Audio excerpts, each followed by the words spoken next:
Hey, for those of you who will be reviewing the prospecting module, it turned out to be a pretty lengthy module, uh, specifically, and it's really a rough cut. So I just wanted to get the information out so you can give me some feedback. And of course, we're going to re-record it. So if you can, again, give me just some unfiltered feedback. Where did I go too long? What were some key points you think were worth making that, yeah, Bob, keep that in there? Is there anything in here like, you know what, you really can yank it, it's not relevant?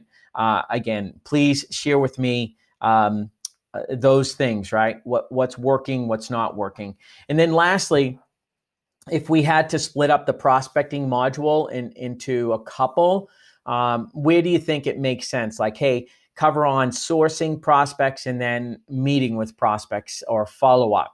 And the other option we have here is, yes, it is a long module, but if people see that, hey, this is going to be a 60-minute module, I can put timing cues in all the modules. I'll do this, but they can plan on doing like chunks in 15 minutes or 30 minutes. So that way we just keep it all together. So I realize it's long, as well as this video is, right? But again, it's not something everyone or anyone has to do in any one sitting. You can still chunk it up. I'm just thinking maybe we just keep it together and we put, remind them of the timing breaks. So if they want to go through sections of the video, they know what they can do and parts of the course. So thanks again for those of you who are going to give feedback on this. I appreciate it. And we're going to make this thing great. Thanks.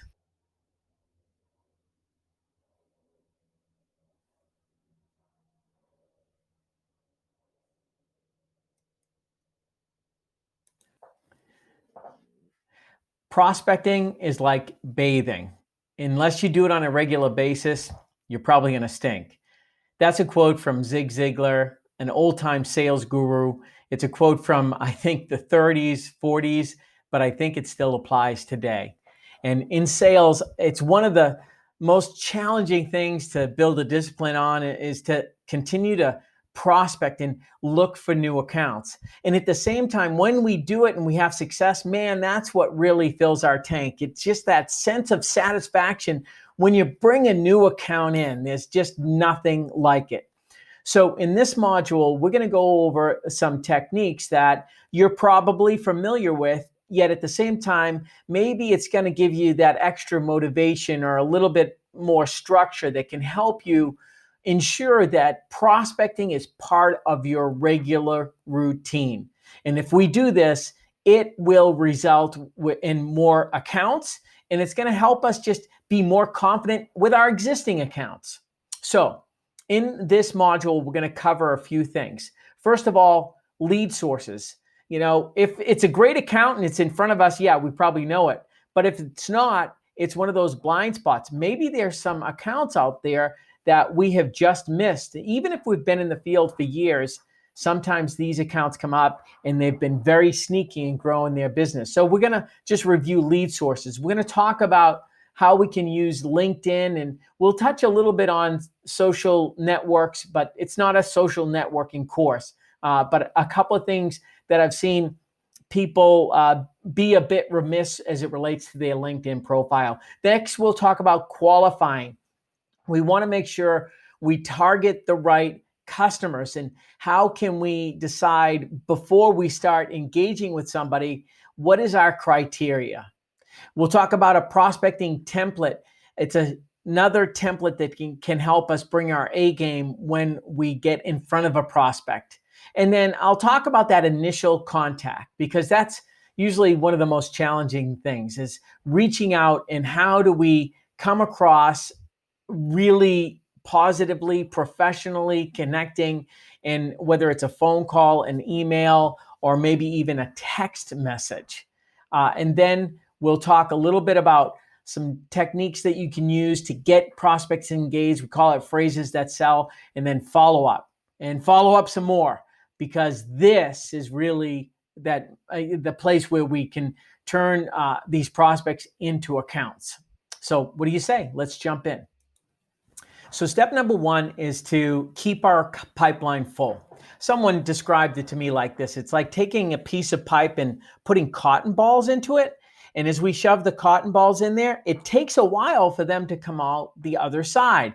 And I know here at ZO, it's not maybe that challenging because you have such a premier brand. At the same time, we never want to get complacent. So we always want to make sure we're putting the right prospects into our pipe. And so these are some reminders of places where you can go to continue to add prospects to your list. Now, I just want to make a point. A prospect is someone maybe at first you haven't qualified. So before you throw somebody out, just focus on putting more people in, put them on your list. We're going to talk a little bit about how we take them from a suspect. It's just someone we've identified. We need to do some qualification, and now we've turned them into a prospect.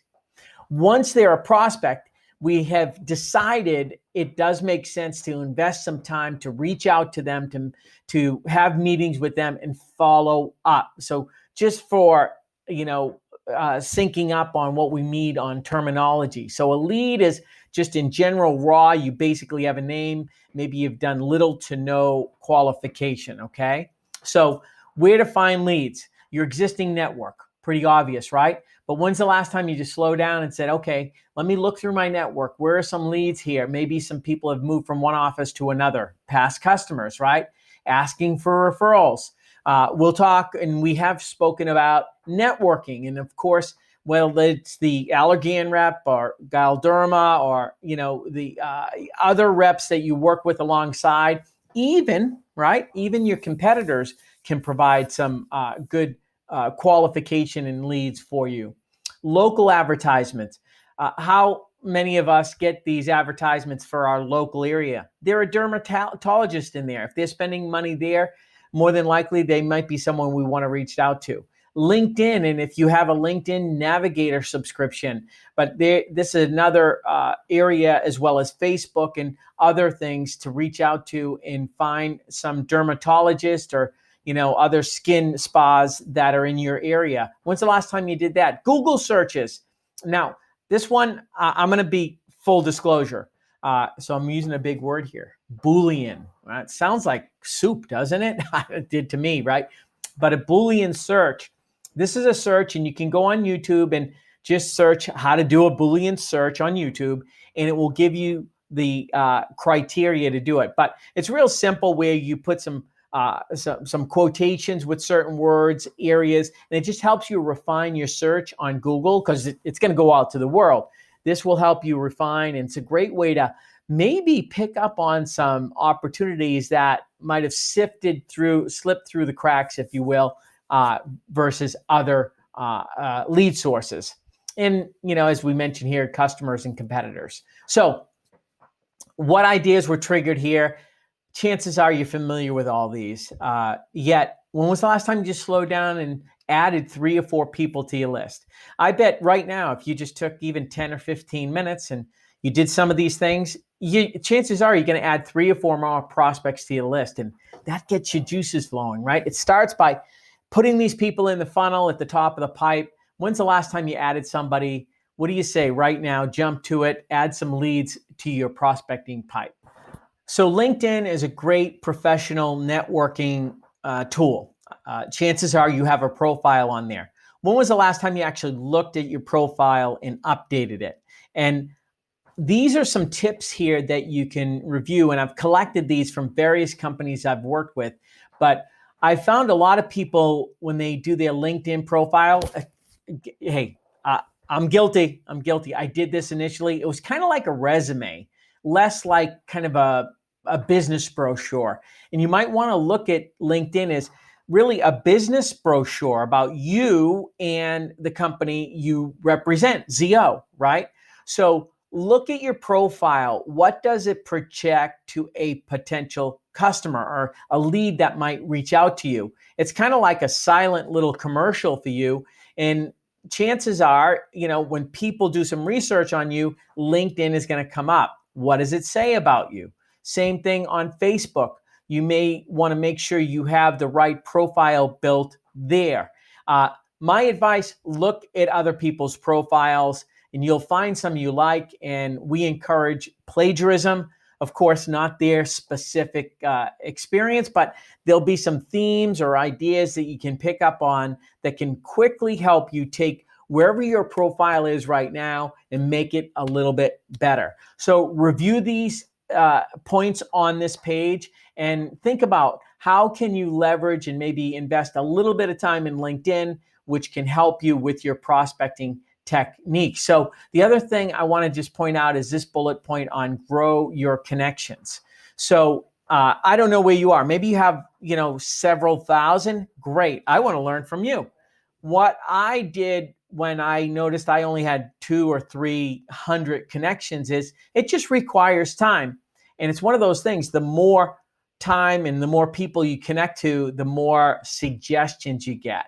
And so my advice is if you want to get some traction on building your network, after you spend some time on putting your profile and updating that, is dedicate maybe 10 or 15 minutes, once or twice a week. Put it in your calendar, make an appointment.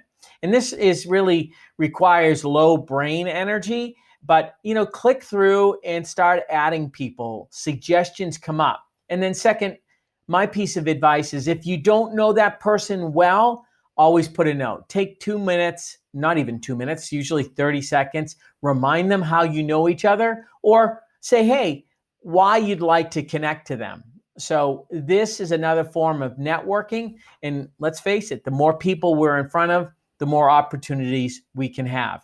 So what do you say? Jump in and dedicate some time to updating your profile, as well as you may use LinkedIn to start searching for new prospects, kind of kill two birds with one stone. As you're searching, you're going to build your network, you can add people. So you know what else I will tell you? I've searched people on LinkedIn, maybe a prospect, and I've clicked on their profile and they've gotten alerted that I clicked on it. And so they've actually reached out to me after that. So it actually works out pretty good. So from suspect to prospect. A suspect is that lead that you got. You haven't done qualification on it or thorough qualification. So once you get this massive, hopefully, bunch of leads, the next thing is to think about which ones make sense for us to focus some time on, to develop. And it may be helpful to think about what a good prospect or a good account would look like. And just taking a few minutes to think about it. It's like if you were going out to buy a new car, if you're looking at every car out there, it's probably everyone's gonna be an option. You have to start deciding what are some of the things that are important to you and what are some of those things that are absolutes and what are deal breakers. Now, if you're a mom or a dad with a family with several children, you might need a vehicle with several, seating for several people. So you're not going to be shopping for a Corvette, right? Or a Mercedes sports car. Obviously, those are deal breakers. It's the same thing when you're looking for an account. You might think about what are some absolutes when you take a look at a lead. What is a deal breaker, right? So a deal breaker might be, for example, they have a history of diversion, right? People's their reputations are known for that, right? If they're kind of that type of character. So that's a deal breaker. You're not even going to go further. We're not even going to take the bait. Oh, they do a lot of business, but they're doing it the wrong way. So that's an absolute, right? And are they aligned with our image, right? Does this office and the way they do business align with the premier way we're associated? So you'll kind of know that, but that's probably an absolute. The next one is deal breakers, financially stable. Now, I put this as a deal breaker as well as great to get the business, but if they don't pay, how long is that going to last? So think about this. And one way you might come up with some ideas here is take a look at your best accounts, the ones that you say to yourself, man, I wish I could clone these accounts. If I could have more like this, that would be great. This is probably what my mother said to herself, like, man, if I could clone Bob, that would be awesome. I'd just clone him and have more kids like him. All right, maybe she didn't say that, but God rest her soul. I'll just think that she said that. Yeah, but take a look at some of your great accounts, the ones you like. What are some of the characteristics that they have? And you can go out there and look for the same types of accounts. And it goes on in this grid here, desirable. So these aren't absolute deal breakers. These are things that you'd like to have. They're nice to haves, right? So maybe right now they don't embrace retail 100%, but they're open to it. They just don't know how to do it. So that's a nice to have, right? You notice someone on Facebook who promotes their brands and they do a really nice job. That's really nice, right? Because if we can earn our way in there, they're going to do that with our brand. It might not be nice now because it's SkinMedica or SkinCeuticals or one of our competitors, but we know they're active and they've got the skills to do that. And what else? What else are you looking for?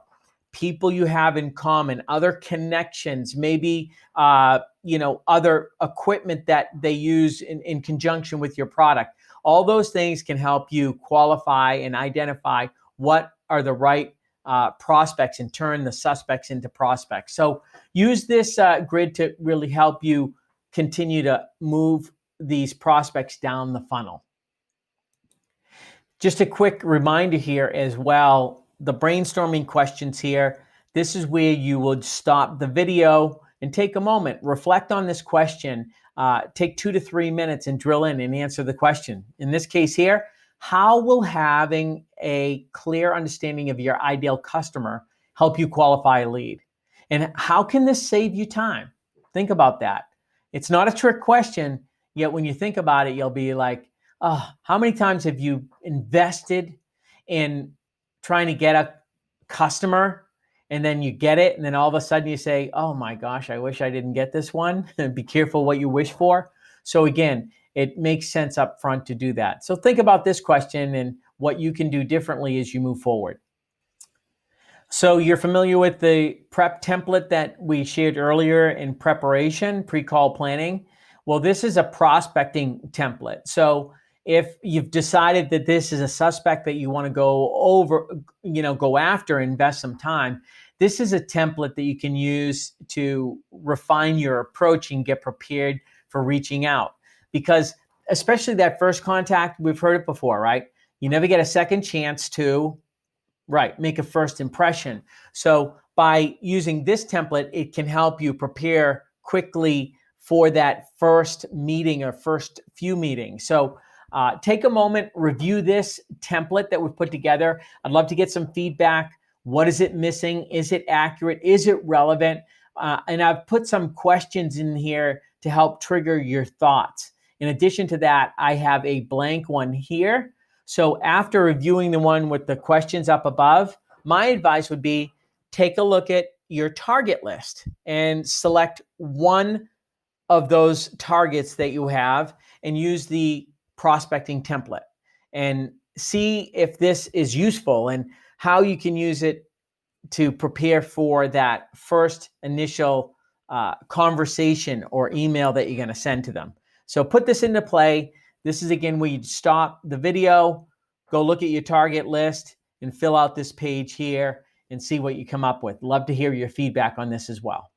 So we're in the era of COVID. So chances are we're not going to be stopping by practices unannounced as frequently. I'm not saying that that's out of the question. I'm just saying more frequently we might be reaching out over telephone. I wanted to include this template because this can help our telephone prospecting go even better. Now, one of the things you'll see right at the top here, and this has been mentioned earlier in different modules in the program, but it's called the 3 Ps, okay? When we reach out and we're communicating verbally, like whether it's in person or over the telephone, these 3 Ps help us come across more powerfully and clearly. So those 3 Ps are pace, pause, punch. And you get it, right? We want to make sure our pace is not too fast and not too slow. The old Goldilocks principle. So sometimes you want to pick up the pace to engage people. Sometimes you slow it down to kind of draw them in and cause them to reflect. But overall, we want to vary that And every once in a while, we want to take certain words and add a punch to it so we have some inflection. We don't want to sound monotone. In addition to that, look for spots to add a pause. Slow down, make sure the listener is catching up to you, or use the pause to make a point. Avoid filler words, ums and ahs, or what I do is like or okay. I still try to avoid those. So I wanted to go over a couple of real strategic things you're doing when you make this initial phone call. They may sound incredibly simple. It's like, Bob, I've made a ton of phone calls. I have too, and I've made a lot of mistakes. And I want to share with you some techniques that you can use when you're making this initial phone call that's really going to up your chances of connecting with them and having more success. So let me go through this job aid here, if you will, or this guide, and how you can use it. So first of all, I suggest this greeting. It's not often that I say you should say these exact words, because I believe you need to be able to adapt depending on the situation. But when you pick up the phone and you make that initial call, you need to know what you're going to say right out of the gate. So this is not where you're going to adapt based on how people answer. You need to be confident in exactly what you're going to say in that first 3-10 seconds, right? So this is where we want to especially employ the 3 Ps. So something like this. Hey, good morning. This is Bob with ZO Skin Health calling for Nancy, please. Let me do that better. Good morning. This is Bob with ZO Skin Health calling for Nancy, please. Now, think about that. It's a little slow, right? Who talks fast? Who's known to stereotypically talk fast? Salespeople. And when we pick up the phone, our human tendency is to talk too quickly. And if we say this greeting too quickly, what happens is that gatekeeper wants to take control. And now you're on your heels. And how that happens is, good morning, this is Bob with ZO calling for Nancy. And people will say, who's this again? And that's an indication that they didn't get your name and who you're calling from. Or the second one, right? Who are you calling from again? They've just taken control. So if we can use the 3 Ps here and confidently start out with this opening line, I can tell you, you're going to take immediate control. And people are going to take notice. So again, hey, good morning. This is Bob with ZO Skin Health for Nancy, please. So notice how it's like slow where, they're not trying to disguise who they're calling from, right? And in a way, it may cause a little bit of curiosity, like, why is ZO calling me? Maybe if they don't know who you guys are. ZO, who's ZO? All this curiosity comes into play, and you've immediately created engagement. Next is to be ready with your next statement. People aren't going to want you to say, yeah, I'm from ZO and I want to call up to see if I can come in and sell you stuff. That's kind of what they hear, folks. That's what they hear. But we need to be ready with something powerful to further engage them. So this is where you think about what we call a problem benefit statement, a question that gets them engaged. They're excited to potentially move forward in the conversation. Now, if you're talking to a gatekeeper and it's not the right person, you want to move on to the right contact person. That might be Nancy, right? So if I get Nancy on the phone, my next sentence to them is, hi, Nancy. I know you're busy, so I'll be brief. That's another big one. Another mistake I've made, I don't know if you've ever made it, is, hey, Nancy, is now a good time? What are they going to say? Well, I'm really busy. Who doesn't say that? Call up a 5-year-old, they're going to be able to say, yeah, I'm really busy, right? Don't ask that question if you're prospecting. If they picked up the phone, they're giving you a slight buying signal. If Nancy was in the middle of a procedure, chances are she's not going to hop out, right? So if they're picking up the phone, you know they're at least engaged. Don't give them another out, right? Hi, Nancy. I know you're busy, so I'll be brief. You want to be, again, the pace, pause, punch there, slow. And you know what we know is this really reduces their kind of anxiety or sense of resistance. It kind of lowers it just a little bit. Because when they say, oh, I'll be brief, notice I don't say 5 minutes or 3 minutes. Brief is kind of one of those terms that, okay, brief, right? Hey, Nancy, I know you're busy, so I'll be brief. I noticed that you've been advertising in the local money mailer, and you're using the Hydra. All right, let me redo that one. One sec. Okay, this is the pilot, right? So thanks for bearing with me rather than re-recording everything. But so here's how it might sound. Hi, Nancy, I know you're busy, so I'll be brief. Hey, I noticed that you were on Facebook and you're promoting the Hydrofacial. I'm curious, how's that going? You seeing a lot of interest with that?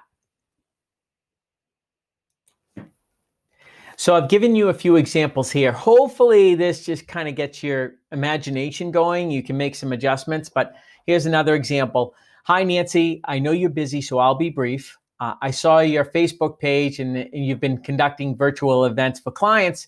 They look really impressive and well attended. When is your next event and what is it on? So think about these things. They're in a question. Number one, I'm letting them know something about them. It demonstrates I did a little bit of research. You're not just blanketly calling up, right? So it's a subtle way to say, I did my research, and then I quickly pivot to a must react question. What do I mean by must react? It's a question that's they almost can't help but answer. They're gonna want to answer, or like it's so easy to answer that they want to do it. You want to make sure, especially in this transition, that the question's not too hard or requires too much thought or is too personal, right? You know, I wouldn't ask like, oh, and so how is your marriage right now? Of course, right? That's like, what are you kidding? Are you kidding me? Hey, would you like to start using ZO? They're going to get pushed back.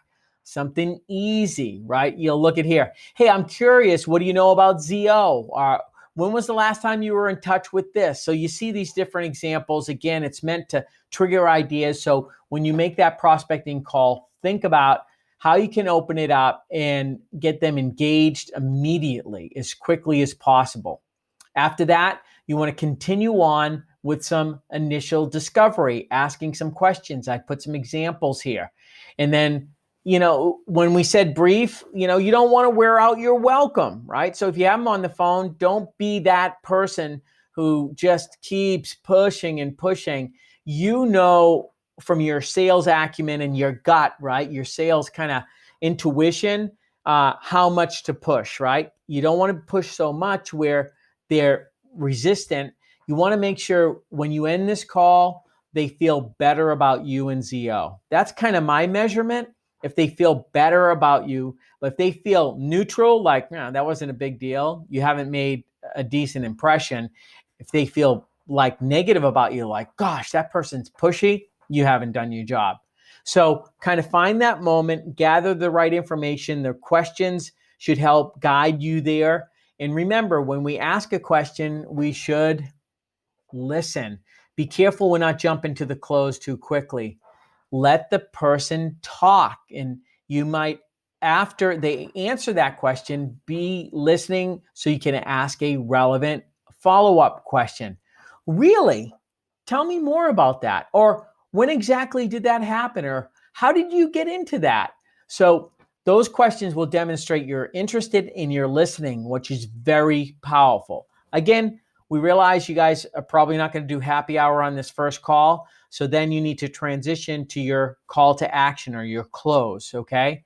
And this is where you want to be ready with a few different options. An easy one, maybe the call, maybe we just caught them at an off time, or maybe right now they just recommitted to one of our competitors, something like that. So let's make it easy for them to say yes, right? So you just kind of give an example that's on this sheet here. The moderate one is, I call this where you both do something. You agree to do something and they agree to do something. And what I'm asking them to do is obviously got to be relevant and easy enough for them to do. But it does require them to take a step or take some action. And then the last one is aggressive. Like, wow, this call went so well. It's almost like they answered, it's so interesting you called right now. I was just doing research on ZO. I fully want to commit. I'm getting rid of all my other suppliers and vendors. I want to work with ZO. It's been my dream. I've been praying about it for the last 30 days. I am so glad you called. This is such an amazing thing, right? So that maybe not that extreme, but aggressive is, man, it just went well. You connected, they connected. Wow, let's do this, right? And be ready for that. And if you make these prospecting calls you don't have to write this out for every single prospecting call you make. Sometimes it's just glancing through it. I guarantee you a better version of you is going to show up, and your success and hit rate moving the ball forward in the prospecting pipeline is going to go that much faster. Let me know. What do you think about this prospecting template? Even better, put it to work. Take a look at your target list, grab one, and put this to work and see how it goes. So email is another popular way to reach out. And my advice is you want to use different modalities to reach out to prospect accounts. Sometimes email works, sometimes phone works, sometimes texting works. Heck, use smoke signals. I don't care. But when you're reaching out to a new prospect, it will often take a few different ways to do it. My advice is be careful you don't just do emails because you're going to miss some of the other folks that you might have potentially be in touch with. But again, it's certainly an important modality to reach out. When you do your initial contact or email, you're going to use some of the same techniques from that prospecting template I mentioned above. You're just doing it in written form. So as much as you think it's different, it's really very much the same as making that phone call. A couple of bullet points as it relates to using prospecting emails. And you can take a look at this list here. What one resonates with you? What one are you like, I got to apply that, and mine aren't quite like that. This, I think, would make it better. So identify something, and as we go through this, there's going to be an opportunity where I'm just going to encourage you, look at your target list and send an email. Create one, okay? Number one, keep it short. In an initial prospecting email, just like a phone call, you want to make it easy for them to kind of get curious and engaged. Remember, save the, if you will, selling or the deeper stuff for future appointments. With an initial prospecting email, you want to get curiosity so they want to meet you. It's not about spray and pray and try to throw so much at the wall that they'll buy something. That generally gets people to resist. It's like, oh, you're trying too hard. So short, create curiosity. I kind of use this thing called the 2-minute rule. If I can read this email in 2 minutes or less, that's ideal. Make it personal. So through your research, try to open up with some kind of personal connection. The more that first sentence says, this is specifically for me. Hey, today I'm reaching out to guys named Bob who have a blue shirt and wear glasses. Are you kidding me? It's ridiculous, right? Hey, Bob, I noticed that you used to work at X with this person. That's just like, oh my gosh. In the first sentence, you immediately created a connection. So avoid general, hi, Mr. or Mrs. Prospect. I'm reaching out to see if you might want to partner with ZO. Obviously, you're not going to do that. But that first sentence, as much as possible, what can they read that immediately says to them like, oh, this is to me personally. Again, be authentic, show your personality. And I say, be careful not to be overly formal. I think that turns people off. But at the same time, don't be overly casual. We don't want to do things that are just over the line. And when you're in doubt, step away from the line. It's not going to help you. Create curiosity. The subject line is critically important. You want that to create curiosity so much so that people say, I want to open this. And if you're not sure what that is, take a look at your spam folder or even take a look at like that. I know in Gmail, I have the different folders. And if that's that email that causes you to say, I wonder what this is, that's your subject line. That's what you want to do. So don't make that an afterthought. Your problem benefit statement, like we mentioned in the phone call, what is kind of in it for them, kind of hit them right between the eyes with a problem you solve or an opportunity that you may have. And then finally, the ask. So don't end your email with, hey, give me a call if you're going to do this, whatever. Be super thoughtful about how you'll close out and how you can continue the engagement. So we give you some examples here so you can take a look. So here are a few example prospecting emails. Just like some of the other tools I've provided, this hopefully gives you a good head start. And you can make some minor edits to it that you can begin using. My advice, if you like two of these three, maybe create two different approaches and try them out.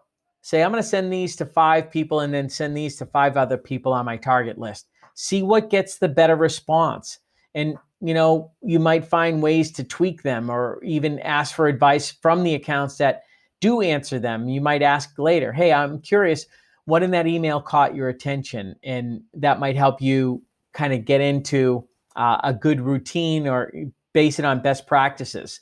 So a couple of example prospecting emails here. And here's the third one here. And lastly, this is, again, I told you it was coming. Best way to do this, put it into practice.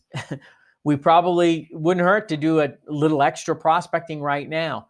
Grab somebody on your target list, think about some of these techniques we just talked about, and write an email right now. I would love if you sent it to me because I'm looking to put even more examples in here. So what do you say? Put this into practice right now. You can do it. Here's an example of a response email that you might share with someone who reached out to us here at ZO. So we know sometimes dermatologists or other practices will have an interest in carrying ZO. So they reach out and they go on our website and they're going to put their name in there. So you'll get supplied that lead. And so what do you respond with? This is an example. In this case, they have demonstrated interest. They have requested information. So you'll notice this email is got a lot of information in it. And I would avoid sending this on an initial one because I think it's like, whoa, too much selling's going on here. So again, this is to somebody that has expressed interest and wanted some information. So use this again. I stole this from Tamberly. Thank you, Tamberly. And use this and make edits and make it work for you when you're responding to a inquiry about partnering with ZO. Selling is about words and phrases, whether it's in print or verbally. And sometimes just the way we position things can make a huge impact. With my colleague Stuart, we put together this document. And these were some techniques that we captured that we were using and we had tested out, and we began sharing this with our clients. So I'm kind of letting you behind the curtain of, we truly are eating our own cooking here. So take a look at this sales job aid, and there's a few different ideas, and you can use this whether it's a prospecting in an account, or maybe you're trying to engage an esthetician in an account that maybe isn't quite as enthusiastic about ZO as you'd like.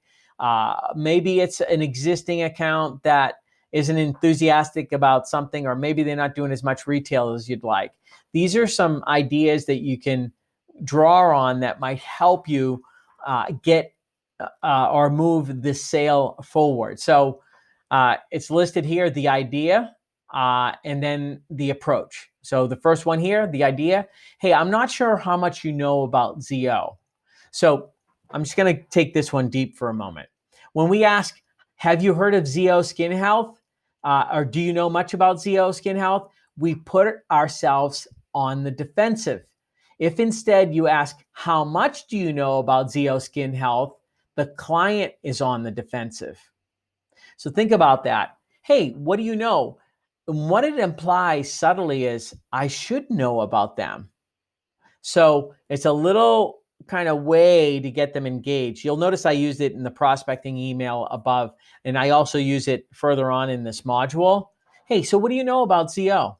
So they can bring us up to speed where they're at, and we can meet them where they're at.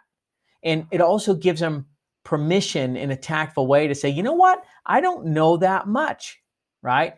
Versus, have you heard of ZO? Yeah. Can stop it. It can kind of create resistance. So you'll see these different ideas here, and I bet you can probably put one into play, as early as the next phone call you want. So here's some examples. Circle, kind of check off the ones that make sense that you're like, I can use that immediately. Okay, we've talked to a prospect. They've agreed to meet with us. Now we're going out to meet with them. And when I say meet, that can be virtually as well as in person. So these techniques transfer to either one and to a Zoom call. I think by now you've probably realized the in-person calls are maybe more similar to virtual calls than we previously may have thought. Yeah, you can't go in and move around their merchandise and merchandise for them, or observe them doing a procedure or something like that. I get it. But at the same time, there's a lot of things we can do.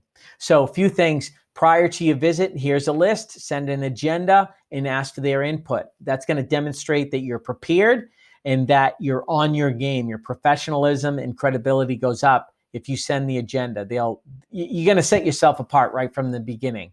Confirm the meeting and who's going to be there. And then if you are meeting in person, what are their protocols? What do I need to know about meeting in the office? Some of the offices I meet with, they want me to text before I come in just to alert me so they avoid too many people in the office. What do you do there? So just confirm those things. The next is, I want to give you an example prospecting agenda. This is also in the building rapport module, but there's another example here. And so you can send out this agenda. Hey, the purpose of our meeting is to learn more about you and to see if there's a good fit, to see if we might be able to do some business together now or in the future, right? So simple purpose statement. Next, to get started, we'll exchange some brief introductions. After that, I'd love to learn more about your practice. Where are you today and how did you get here? And then what else is important for me to know about your business? I think it's important for them to go first. That way, when you present ZO, it's not you kind of sharing stuff and they start looking for things that don't apply. This allows you to customize the ZO message a bit by, after your introduction, which you'll give us a brief snippet about you and ZO, but just enough so they know who you are and what your role is. You want to really get them talking first. So then, hey, next we'll talk about ZO. I'll share with you what practices say about working with us and why they like working with us. Again, it's not you saying it, it's third party. You're telling them what other practices other people like them like, so you'll be prepared with that. You'll share a little bit about the overall partnership philosophy and your approach to business. You want to start high level. Make sure you can kind of align on culture and how you work together. And then lastly, this is where you can get into some details, but talk about the ZO difference and even drill down into some of the products that you're excited about. My advice is be careful not to start at the top with a product, because then maybe if there's not a good fit from a cultural or business perspective, it's hard to kind of go backtrack at that point. We know our products are the best in the industry, and that's kind of like that thing we have. So you'll be ready at the end to do that. And then we can agree and discuss next steps. And then before I jump into the agenda, and I do this in printed version, is what else do you want to make sure we speak about? What do we need to add to this agenda? So prior to your visit, be ready with that. Research the prospect, review your template beforehand so you're fresh.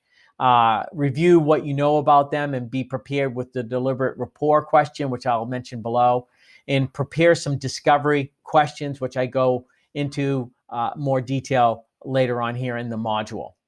And then what to bring, kind of a checklist here. Make sure you have your laptop, a notepad, your skincare kit, lead packet, probably pre-made, clinicals, white papers, printed out if you're going in person, or easy to hyperlink to someone if you're meeting on Zoom.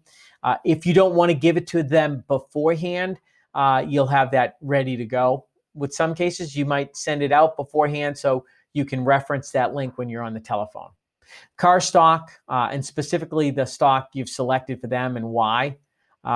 Printed out version of the new account paperwork or hyperlink if you're doing it virtually. If they're that one that's magical, you got to be ready to open up that account. And again, you have to agree that that's going to be a good account. And then a printed copy of the agenda. So again, in person, I'm a big fan of actually handing out a copy and referencing those bullet points as you go through. So you're ready to go. We're almost ready to get this meeting started. But what on this list resonates with you? What is going to help you take your game from an A to an A+? What's going to help you have an even higher likelihood of closing this account? So these are some tips that we picked up from the field, from AEs that are doing this. These were some comments they made, and they said they would share this with their colleagues or new potential account executives. So upon entering the office, smile and make eye contact. You never get a chance to make a first impression, right? You never get a second chance to make a first impression. So before you turn that handle, whatever, get a smile on your face. You don't want to look like you're lost or something like that. And be ready to make eye contact with people. Be prepared with an authentic greeting and avoid overly formal sales speak. Don't be too informal, right? But be careful. Come across fun and human. Remember the 3 Ps. We talked about that earlier. And then have your deliberate rapport must react questions ready. Those questions that will be useful right in the beginning. If you know who the gatekeeper is or who you may see in the office. A lot of times you say, oh, didn't I talk to you on the phone? Well, be ready with that must react building rapport question, which I go into a little bit deeper on the next page.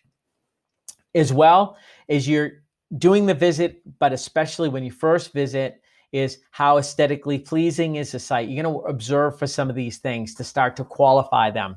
What are their medical standards? You can get a lot just by looking around. How would you describe their curb appeal? All right, this isn't going to work well on a Zoom meeting, but you can see what's behind them. What would be a patient's first impression if they were meeting with this client or this practice? On a scale of 1 to 10, how much does the staff care about skincare? And I like the scale because it kind of gives me an option to kind of think about it. How about for retail sales? Are they someone you think is going to embrace it, or are they a 1? Maybe you don't want to invest in this type of relationship. How's the flow of their business, and how conducive is it for retail sales? What does their merchandising look like? All this stuff you're kind of taken into the program. Okay, the first 3. Again, in the spirit of you never get a second chance to make a first impression, when we start our call, we really want to know what our first few plays are. We want to come across confidently. We want to have confidence in what we're going to do. Again, being an experienced salesperson, we do have to make adjustments. It's much better, however, to go in with a plan versus hoping it's going to go well. Here are some meeting best practices that we collected from top performing account executives. So number 1, begin with your deliberate rapport question. Hey, congratulations on achieving top tier again. How are you guys doing that? So I noticed this from somebody's Facebook site. That immediately is going to let them know you did some research and you ask a question that it's hard for them not to answer, like, wow, right? And you're complimenting them with this type of statement, right? But it always wraps around where you ask a question and not a yes or no one. So when you're ready with something like that, man, it helps the call go off famously, okay? Now, we want to get them talking, ask a couple of follow-up questions. At the same time, we want to make sure we don't go way off on a tangent. So we should be ready to transition to our agenda or the business part of the meeting. So you can do that by using the agenda. So you transition, well, hey, it's so good. Congratulations on that. And you know what? I really appreciate you taking time today to sit down and meet. And really the purpose of this meeting is for us to get to know each other a little bit better, to see if there's a good fit, either now or in the future. So you use that transition to pivot, so that way you don't spend maybe too much time on the, if I call it jelly beaning, and getting way off track, and then we don't really get to the business part of the meeting. So you know when to make that transition, but this is how you can make that transition. And then a subtle thing I've learned, ask permission to take notes. Bob, is it okay if I just take notes as we go through? My memory's great, it's just really short, right? It actually is an opportunity to get your first yes. I have not been anywhere. Well, maybe that one time when I was meeting with the FBI. We won't talk about that. But they will say yes, right? No one's refused to allow me to do that. And it also just subtly lets them know that you're just a little bit more conscientious and maybe credible. Confirm, hey, I have us till 11. Does that still work for you, right? And this allows you to make sure you don't get caught off guard. Like, you know what, I got another appointment coming in, and I'm pinched for time. I'm going to have to finish at 10:45 or 10:30. This is going to help you with your management of time in the meeting. Then lastly is to be careful not to jump ahead and begin presenting ideas. This is one of those traps. You get excited or anxious, and actually both of you get in and you start getting so tactical, you forget to really cover the entire broad spectrum. So once again, stick to your agenda. Remember that first 3 minutes, deliberate rapport, get to setting the agenda, and then you'll transition to discovery. And I'm going to go over some discovery questions here on the next page. So the discovery module goes deep into some techniques that can help you have even better discovery. When we're doing prospecting, I like to put an even brighter spotlight on it, because I believe this is where you win people over, especially when you're meeting them and you don't have much of a relationship with them and you're trying to convince them maybe to move from a competitor or do something differently. Remember, the status quo is one of the most powerful things we have running against us. And to get them to change requires some real sales skills. And I believe if we can bring our absolute A game to discovery, it's going to take some of those prospects you have and really give you a chance to move them forward. And if you might have gotten them anyway, maybe it's going to help move them forward more quickly. So if you can invest some time preparing discovery. Just a reminder, there's really 3 things we want to accomplish in discovery. We need to find out, logistically who they are, what experience they have. I think of that as the nuts and bolts. And then secondly, the feelings behind all of that stuff. Why did they get into this business and things like that? And then lastly, probably most critical that a lot of salespeople leave on the table is that they know that you understand that. And the way we can do that is through a discovery summary. So I'm just inserting the discovery mind map here, and there are some example questions here. Here's my advice. Think about your upcoming prospecting meeting. Take a copy of the discovery mind map and grab a blank one and write down some questions you can ask. Now, you don't have to have 20 on here. This is meant to for you to grab a few, but write down the ones that, number one, you want to make sure you don't forget to ask. And number 2, ones that are going to really have the most impact on discovery. Get them thinking, get them engaged. And you may include some of your research that you've done, so you can ask about a specific situation or something that they might have referenced on their Facebook page, which demonstrates again that you're doing your homework. So remember, in discovery, it's not only asking questions, it's asking high impact questions. And not only that, it's listening to those, asking follow-up and clarifying questions. And most importantly, be careful not to jump to the solution until you've done a thorough discovery. Be careful not to begin inserting or telling them about our products or about what you do. Save that, write it down on your mind map, so when you go to the solution, you're able to prioritize and really hit the things that are going to motivate them to maybe make that switch. Discovery is so critical, and when we just plan a little bit more, you're going to find that you're going to close more prospects more quickly. All right, so we've done that.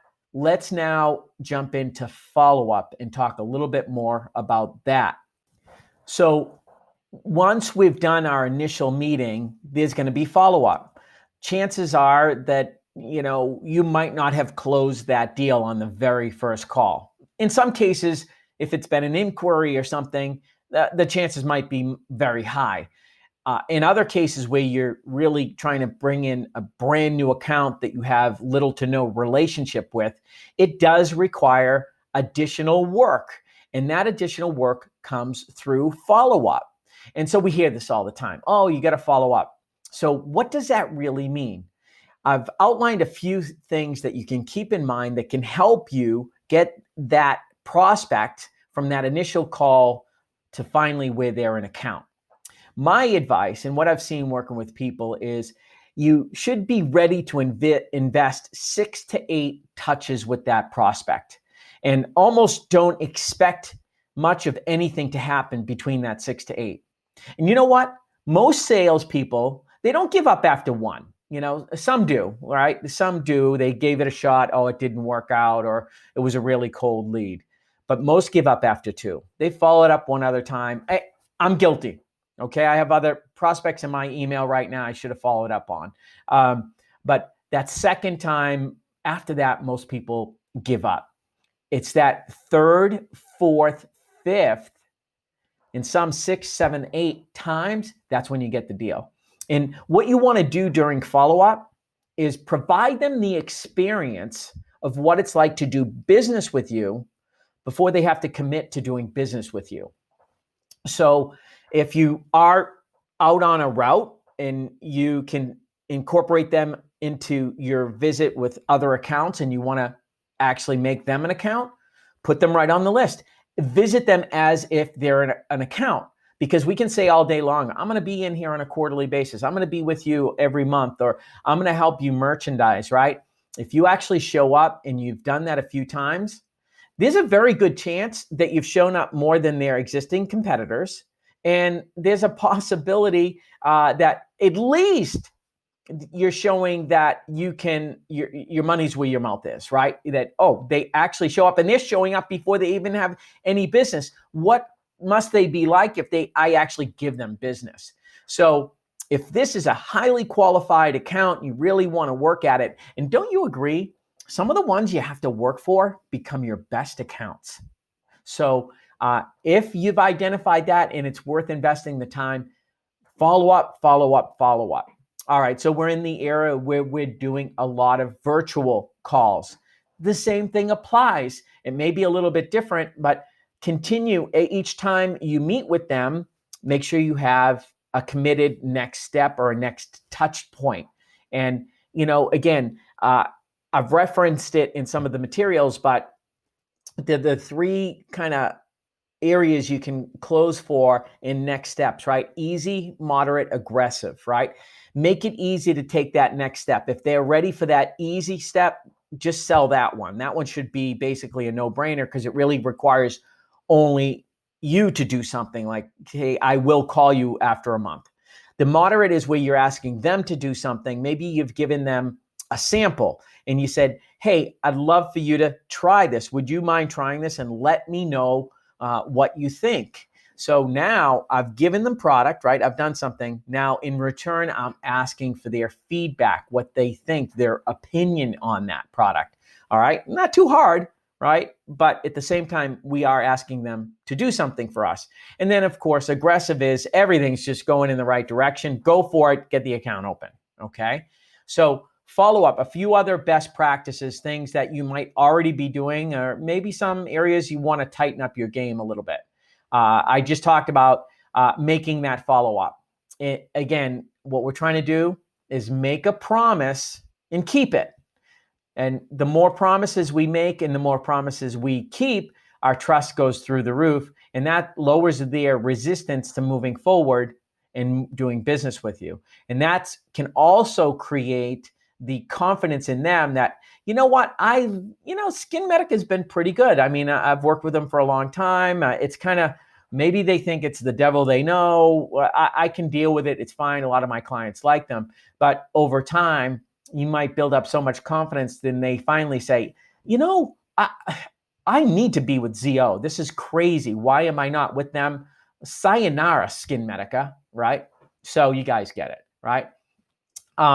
Always begin your follow-up with something you learned from the last meeting. That can be personal. Maybe their son or daughter was in a competition, a soccer competition. I have a friend going there this weekend with his daughter.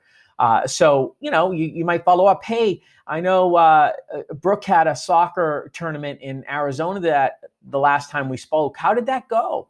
Now we've referenced the last meeting that we were listening. It could be professional as well. Hey, last time we spoke, you were preparing for that online virtual event where you were going to be having people going over the hydrofacial.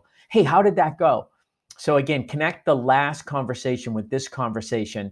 We want to, of course, don't show up. So you ready to buy now? How about now? How about now? That's being a pest. That's disingenuous. So connect it to the last visit. So always be remembered in a positive way. Each time you meet with them, try to leave them something of value. It doesn't mean we have to leave like life-changing Zen moments. Little things. It could be a white paper, a reference to an article. It could be a sample, but try to always build value each and every meeting. And again, don't underestimate building value with little things. And that comes in terms of our promises. Some other kind of tips here that I think we've gone over, but be authentic. Let's, again, not overly formal, but not too casual. If you're going to call or you have a video call, sign in 5 to 10 minutes early, confirm with them that all the technology is working. You might even talk to someone in support in the office if that's may potentially be an issue. Big one I've learned early on, avoid the old, hey, I'm just following up. Don't just follow up. Connect to that last visit. And as soon as you're done that call or towards the end of that call, you want to begin thinking about your next follow-up step. So you've got Salesforce, you've got some tools to help remind you, but in that moment, the conversation and information is going to be freshest in your mind. And you are smart enough to think, okay, when does it make sense to follow up with them? Now, if you've given them a sample, you might have agreed like, oh, I'm going to have a chance to use it at this time. The follow-up might be, hey, I'll follow up next week. Put that in your calendar and tell yourself exactly what you're going to do because you're going to be busy in that next week. And then when this pops up, you're like, oh, yeah, I know exactly right. And maybe even there's some detailed information you're able to bring up. And man, that's going to impress them. Sometimes it's like, hey, they're really locked down with a couple of our competitors. This one's going to require a little bit more time, energy, and effort. And maybe the follow-up is not for another month. So write it down. If a follow-up in a month makes sense, what are you going to do in a month? What did you promise? Remind yourself right then and there. Open up Salesforce. Tell your future self what to do. If you get into the habit of doing this, and I've worked with clients in multiple industries, they said this alone, whether you're selling plastic wrap, suspensions, pharmaceuticals, I've seen it. When people start building this habit, and I learned from somebody on this, right? I'm not saying I invented it, but in that last contact, immediately plan the next one. You start doing that, you are going to crush it. You're going to be going to the bank and they're going to say, hey, stop, we're full. You're bringing in too much money. Isn't that pretty awesome? So make it follow up. All right, so there you have it. That's our prospecting module. What are some things that resonated with you? What are you going to put into practice? And even better, what can you put into practice today or tomorrow with one prospect? Think about a prospect right now. What's one that you could follow up on right now? After you pause this video, go follow up on them. Look back. What's one that you can build an email script to reach out to them?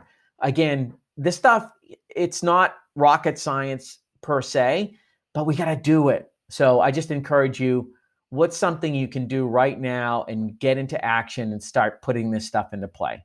All right, so there you have it.